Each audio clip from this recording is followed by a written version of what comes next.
Hi guys, અવનવા અથાણાની અત્યારે season છે તો આપણે એક મિક્સ વેજ પંજાબી અથાણું બનાવીશું બિલકુલ સરળ રીતથી. માત્ર 5-7 મિનિટમાં તો તમે આ અથાણું છે એ બનાવી અને તૈયાર કરી શકશો. મનગમતા કોઈ પણ તમે શાકભાજી લઈ શકશો. તો અત્યારે મેં એમની અંદર ગાજર લીધા છે, લાલ લીલા મરચાં છે, આદું છે, કેરી છે અને સાથે સાથે પાણીની અંદર ગરમરના ટુકડા કરી અને રાખ્યા છે જેથી કરી અને કાળી ન પડે. હવે આપણે 3 ચમચી જેટલું નિમક લેશું. નિમકને લોખંડની લોઢીની અંદર સારી રીતે ગરમ કરી લેશું જેથી કરી શું થાય કે એમાં રહેલો થોડો ઘણો પણ ભેજ હોય ને તો એ દૂર થઈ જાય અને આપણું અથાણું છે લાંબો ટાઈમ સુધી ખરાબ ન થાય. હવે નિમકને આપણે ઠંડુ થવા દેશું. ઠંડુ થઈ ગયા બાદ એક બાઉલની અંદર કાઢી લેશું અને ત્યારબાદ એમની અંદર આપણે બીજી વસ્તુઓ એડ કરી દઈએ. તો એમની અંદર આપણે લાંબો ટાઈમ સાચવવા માટે થઈ અને સરસ મજાના ટેસ્ટ માટે 3 નંગ જેટલા મીડિયમ સાઇઝના લીંબુ લીધા છે અને એ લીંબુનો રસ છે આપણે નિમકની સાથે મિક્સ કરી લેવાનો છે. તો બધા જ લીંબુનો રસ છે એ નીચવી લેશું.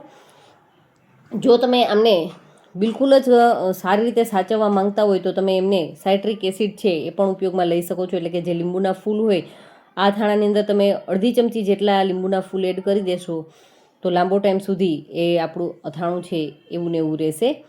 પણ આપણે ઓછી ક્વોન્ટિટીમાં બનાવીએ છીએ એટલે એમાં અત્યારે લીંબુના ફૂલ એડ નથી કરતી. હવે 3 ચમચી જેટલું આપણે જે ખાવાના ઉપયોગમાં આવતું હોય એ કોઈ પણ તમે તેલ છે એ લઈ શકો છો.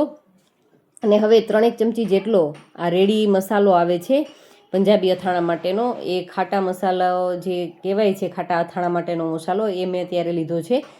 એ એડ કર્યા બાદ બસ આપણી પાસે રહેલા બધા જ શાકભાજી છે એ એડ કરી દેવાના છે આમની અંદર. તમે આમની અંદર આથેલું લીંબુ છે એ પણ નાખી શકો છો.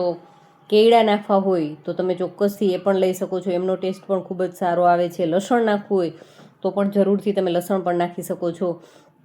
તો આપણી પાસે રહેલા બધા જ શાકભાજી છે આમની અંદર લઈ લેશું અને સારી રીતે હલાવી મિક્સ કરી લો. મિક્સ થઈ ગયા બાદ બસ 10 મિનિટ આમનામ જ રહેવા દો જેથી કરીને શું થાય કે નિમક એકદમ સારી રીતે ઓગળી જાય અને લીંબુના રસની સાથે અને બધા જ વેજીટેબલની સાથે સારી રીતે મિક્સ થઈ જાય, ભળી જાય.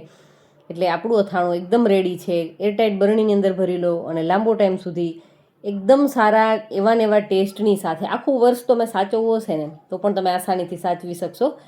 એમની અંદર આપણે 1 ચમચી જેટલો વિનેગર અથવા તો સાઇટ્રિક એસિડ છે એ મિક્સ કરી લઈએ તો લાંબો ટાઈમ સુધી બિલકુલ જ ખરાબ નહીં થાય. તો આજનું તમને આ મિક્સ વેજ અથાણું છે એ થોડુંક પણ સારું લાગ્યું હોય તો વિડીયોને લાઇક કરી અને તમારા ફ્રેન્ડ્સ, ફેમિલી મેમ્બર્સ જોડે શેર કરજો જેથી કરી અને એ પણ એકદમ સિમ્પલ, એકદમ ઝટપટ 5-7 મિનિટની અંદર તો બની જતું અથાણું છે એ લોકો પણ ટ્રાય કરી શકે.